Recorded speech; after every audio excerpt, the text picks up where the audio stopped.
first part of this talk is going to concern deep underground military bases and the black budget. Let me first start by emphasizing the black budget. The black budget is a secretive group, basically a secret budget. It garners 1/4 of the gross national product, the entire gross national product of these United States. At present, the gross national product is around $5 trillion, so 1/4 of that's about $1.25 trillion per year. At least 1.023 trillion, and I say at least, is used in black budget programs like deep underground military bases. Presently, there are 129 deep underground military bases in these United States. Anyway, of these 129 bases, they've been building them day and night unceasingly since the early 40s. Some of them were built even earlier than that. These bases comprise basically of large cities underground. They're connected by high-speed monorail magneto-leviton trains that can go up to Mach 2. The average depth of each base is roughly a mile deep. They are basic whole cities hollowed out underground. They are somewhere between 2 2/3 cubic miles and 4 1/4 cubic miles hollowed out underground. You might ask how this is done. Well, right now they have laser drilling machines that can drill a tunnel 7 miles in one day. Obviously, we the public might have been misinformed and not told about this. So unfortunately, I don't believe these things. The black projects, as we know them, sidestep Congress, which is illegal. Right now, the New World Order is depending upon these bases, and if I'd known it was the New World Order involved, I wouldn't have had anything to do with them. I would lie to rather extensively.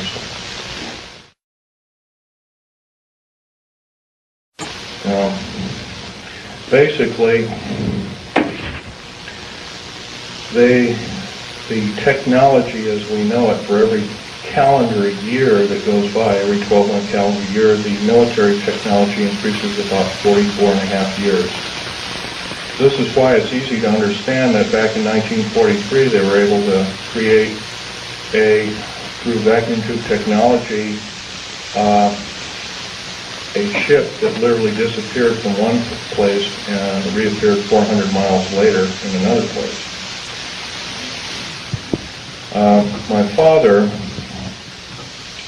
Otto Schneider, there's an interesting story about him. He fought on both sides of the war. He was originally a U-boat captain. He was captured, he was captured by the French. He was turned over to the United States Army and turned over to the United States Navy. He was repatriated here to Cocoa Beach, Florida, and Fort Lauderdale, and taken up to Philadelphia Navy Yard thereafter, and he was a master machinist as well as an MD doctor. He later became an MD doctor and never did anything with it. But basically, he was involved with different kinds of concerns, such as A-bomb and H-bomb and Philadelphia experiment and these other kinds of projects.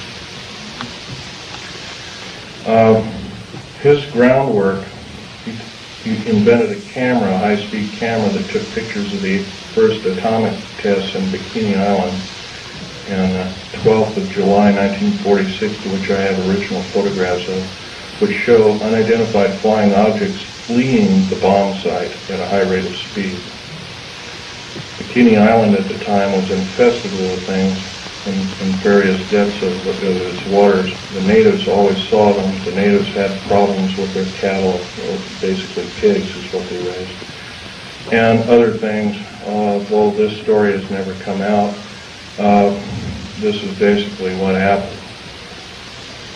So, at that time, through General MacArthur and others, they felt that, in fact, General MacArthur was coined in saying the term, the very next World War we have will be the war of not with people from planet Earth, but from aliens or people from other planets. And this man was, if we hadn't had him during World War II, we wouldn't be here today. Anyway, my father laid the groundwork with theoreticians about the Philadelphia experiment and other experiments. What does that have to do with me?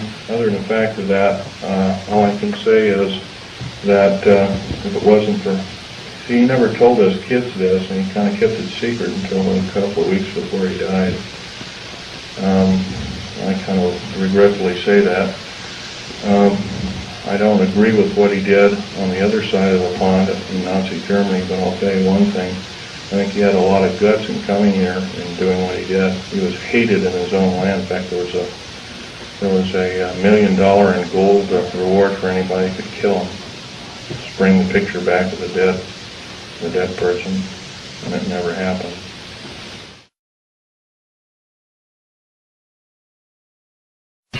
Anyway, back to topic number one is dumb bases or deep underground military bases.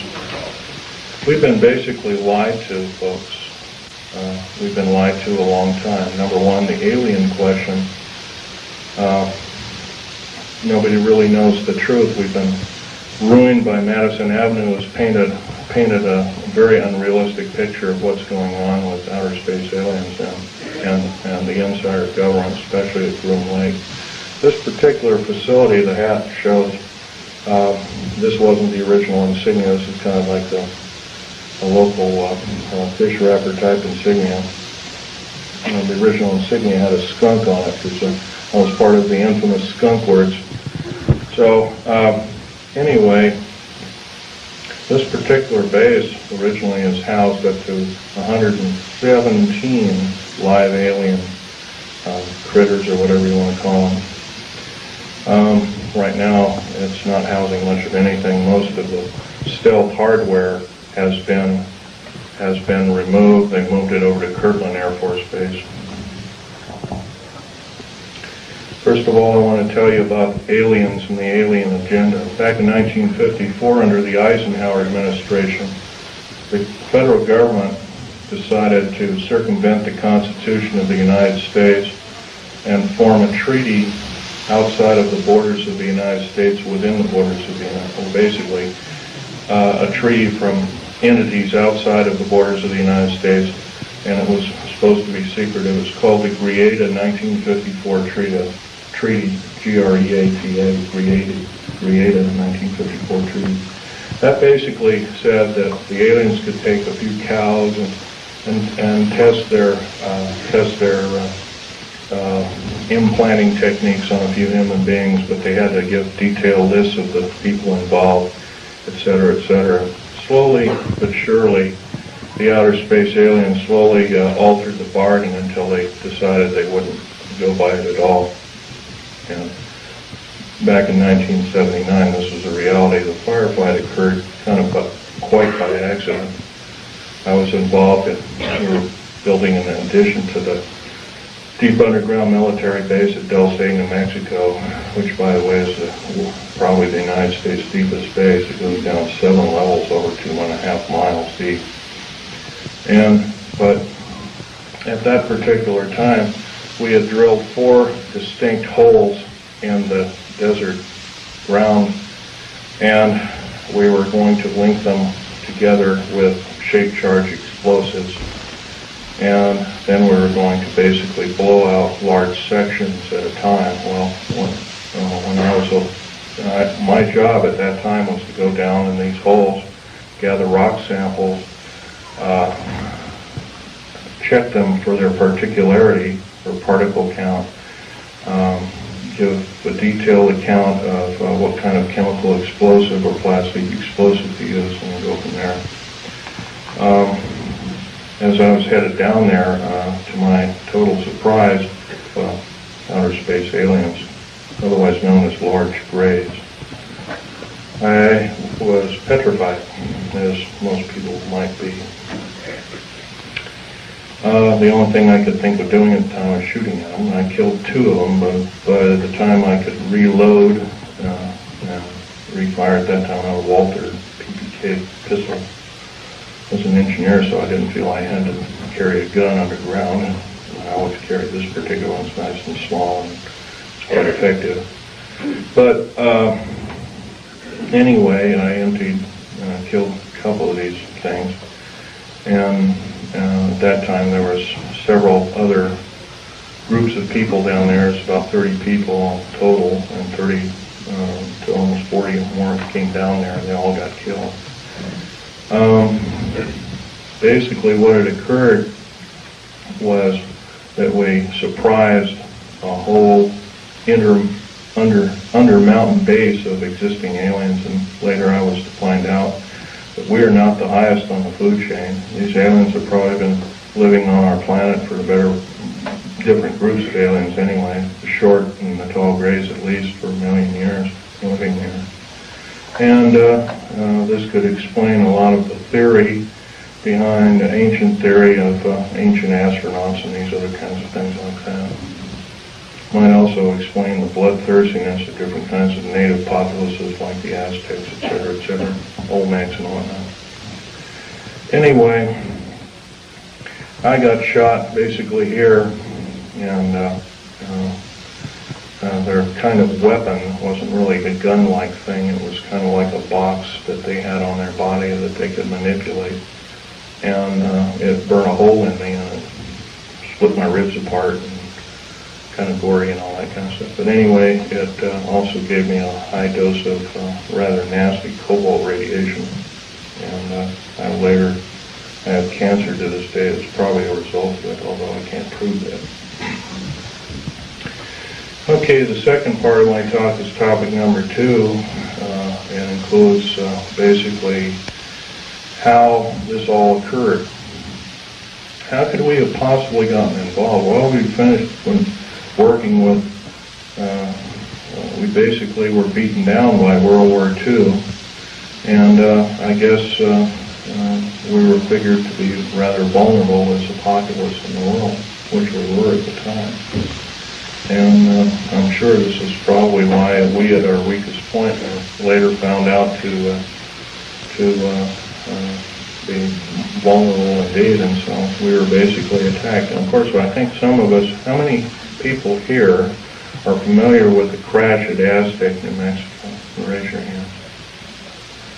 Okay, in 1947, sometime in July of 1947, there was a large crash of a flying saucer. I believe it had 7 or 8 alien critters, or whatever you want to call them, aliens in them. 1 survived, and I believe 6 or 7 were, I don't know the whole story about the whole thing. And one of the artifacts I have here on the table is when I was a young child, I was about 14 at the time. I had a friend of my father was Sir Johnny Rawlins. He had a British Naval Intelligence. And he gave me, I asked him if I could have a piece of metal of this crashed disc, and my father protested violently. But anyway, Johnny Rollins said, sure, I can give you a little piece. And he gave me a little piece. I've had them in my collection ever since. That was kind of like a small start of a collection. But other than that, UFOs really wasn't my bag until I started work at Area 51. Which is in the Nellis Air Force Base north of Las Vegas, Nevada. Going back in 1979 in a firefight, it took me about 2.5 years to recuperate, enough that I could go back to work. But I did. I survived. I went back to work through Morrison Knudsen at EG&G and Bechtel and Page and Page and other construction outfits at the time. Anyway, at Area 51, they were testing all kinds of very peculiar spacecraft. I think you're also, how many people here, for instance, are familiar with Bob Lazar's story? Good. That's a good group indeed. I'd suggest more of you buy his, or obtain his tape, or borrow his tape, and read some of the publications. He was a physicist who worked at Los Alamos National Laboratory at Area 51, trying to decipher what was the propulsion factor of basically these alien spacecraft, these discs and other kinds of type of craft.